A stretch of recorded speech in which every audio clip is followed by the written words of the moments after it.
मित्रांनो, सप्रेम जय भीम. बघूया महात्मा फुलेंच्या विषयी हा दुसरा भाग.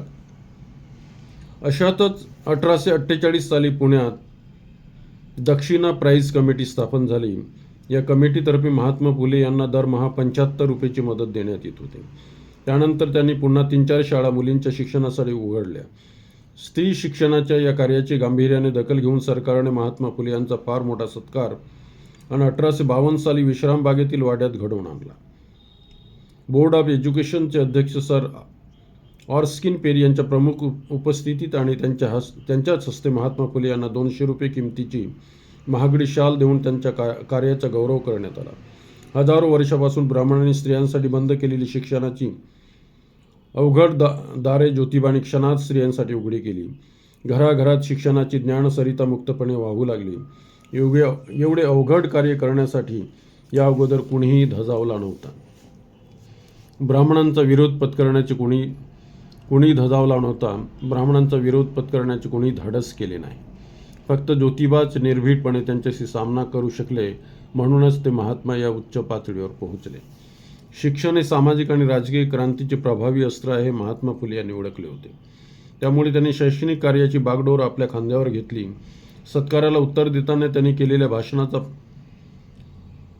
पाहुण्यावर एवढा परिणाम झाला की सरकारने मुलींना शिक्षण देण्याची एक योजना आखून ताबडतोब त्या कार्यालाही प्रारंभ केला. त्यावेळेस ते अवघे 25 वर्षाचे होते. यानंतर महात्मा फुले परिवर्तनाच्या दुसऱ्या प्रयोगाकडे वळले. तो प्रयोग म्हणजे अस्पृश्य वर्गाचे सर्वांगीण जीवनच ब्राह्मणी व्यवस्थेने संपुष्टात आणले होते. त्यांच्यावर स्वतःच्या स्वार्थापोटी ब्राह्मणाने अस्पृश्यता लादली होती. माणुसकीला काळीमा फासणाऱ्या या अस्पृश्यतेचे प्रच्छेदन करण्यासाठी त्यांनी 1851 साली अस्पृश्य मुलांना शिकवण्यासाठी शाळा काढली आणि त्या शाळेत ते स्वतःच शिक्षक झाले. त्यांनी अस्पृश्य विद्यार्थ्यांना शिकवायला सुरुवात केली. या कार्यातही ब्राह्मणांनी अडथळे निर्माण करण्याचा अयशस्वी प्रयत्न केला. त्यांनी अस्पृश्य वर्गातीलच लोकांना महात्मा फुले यांच्या विरुद्ध भडकावले, परंतु महात्मा फुले यांनी पाय मागे घेतले नाही. त्यांनी ब्राह्मणांना चांगलाच धडा शिकवला. अस्पृश्यता पाळणे हे राष्ट्राच्या प्रगतीतील फार मोठी धुंड आहे, अडसर आहे ते जाणून होते. ते अस्पृश्य बांधवांना माणुसकीने वागवीत असत. त्यांनी आपल्या आवारातील पाण्याचा हौद अस्पृश्य बांधवांसाठी पाणी भरण्यासाठी खुला केला. महात्मा फुले मोठे द्रष्टे पुरुष होते. समता, स्वातंत्र्य आणि बंधुता यांच्या बळकट पायावर त्यांना समाजाची पुनर्रचना करायची होती. त्यासाठी त्यांना ब्राह्मणी व्यवस्थेच्या पायात गाडलेल्या शूद्रांचा वर्ग त्यांना वर उचलून आपल्यामध्ये सामील करून घ्यायचा होता. त्यासाठीच त्या वर्गाला शिक्षण देऊन शहाणे करण्याची गरज त्यांना वाटत होती. महात्मा फुलेंनी आपल्या अस्पृश्य बांधवांसाठी शाळा काढली, परंतु प्रारंभी अस्पृश्य वर्गातील मुले शाळेत यायला घाबरायची. ती विशेष करून सवर्ण जातीतील लोकांना घाबरत असत. त्यांच्या ठायी असलेली भीती कायमची नाहीशी व्हावी म्हणून ते स्वतः मांगवाड्यात जाऊ लागले. त्यांनी तिथे जाऊन त्यांना शिक्षणाचे महत्त्व पटवून दिले आणि त्यांच्यातील असलेली भीती त्यांनी नष्ट केली. अस्पृश्यांची मुले जमू लागली. पुढे ही शाळा वाढत गेल्यामुळे त्यांना शिकवण्यासाठी दुसरा शिक्षक मिळेना म्हणून त्यांनी महान आणि श्रेष्ठ विचारांच्या सावित्रीसच या शाळेत शिकवण्यासाठी पाचारण केले. पुढे याही शाळेला सरकारची आर्थिक मदत मिळू लागली. सावित्रीच्या स्पर्शाने हा ज्ञानरूपी कलश असाच निरंतर बहरत राहिला. फुलांच्या सुगंधाने सारा आसमंत ज्ञानरूपी फुलांनी दरवळत राहिला. पुढे 10-12 वर्षानंतर महात्मा फुले यांनी ही शाळा सरकारच्या ताब्यात दिली. ब्राह्मण हे अस्पृश्यांचा कसा द्वेष करतात आणि ते हिंदू धर्माचे कसे शत्रू आहेत याविषयी 5 अंकी नाटक महात्मा फुले यांनी लिहून काढले आणि ते नाटक त्यांनी दक्षिणा प्राईज कमिटीकडे प्रकाशनासाठी पाठवले. परंतु त्यांनी ते प्रकाशित केले नाही म्हणून महात्मा फुले यांनीच ते प्रकाशित केले.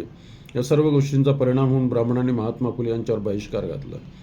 ते एवढ्यावरच थांबले नाही तर त्यांनी अस्पृश्यांना त्यांच्या विरोधात भडकावले, परंतु त्यांनी आपले कार्य नेटानेच सुरू ठेवले. वरच्या जातीतील लोकात पुनर्विवाहाला बंदी होती. ती स्त्री समाजावर घोर अन्याय करणारी अशीच होती.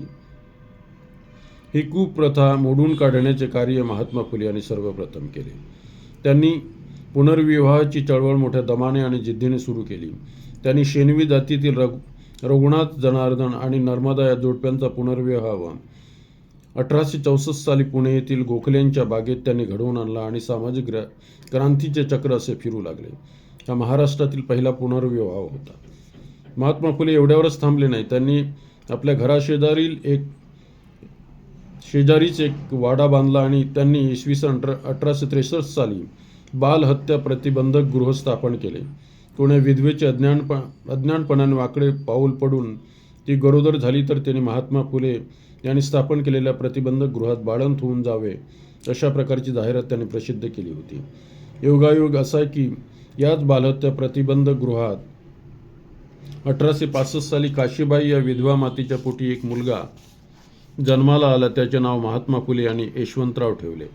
पुढे याच यशवंताला त्यांनी दत्तक घेतले. समाज परिवर्तनाची सुरुवात ही स्वतःपासूनच केली जावी. चॅरिटी बिगिन्स ॲट होम हे त्याचे ज्वलंत उदाहरण होय. आपल्या समाज परिवर्तनाचे कार्य सुरळीत आणि अखंड चालावे यासाठी त्यांनी 23 सप्टेंबर 1873 साली सत्यशोधक समाजाची स्थापना केली.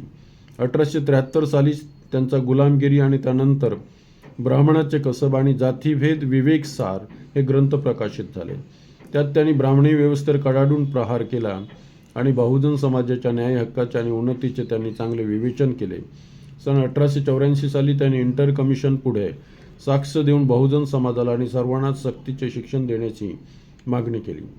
आपल्या थोर कार्यांनी संपूर्ण जगाला प्रकाशमय करणारा हा थोर महात्मा 28 नोव्हेंबर 1890 साली काळाच्या पडद्याआड गेला आणि योगायोग म्हणजे अवघ्या 4 महिन्यांनी म्हणजे 14 एप्रिल 1891 रोजी डॉक्टर बाबासाहेब आंबेडकर या महामानवाचा जन्म झाला आणि दुसऱ्या क्रांती पर्वाला सुरुवात झाली. तर धन्यवाद मित्रांनो, आज इथेच थांबूया.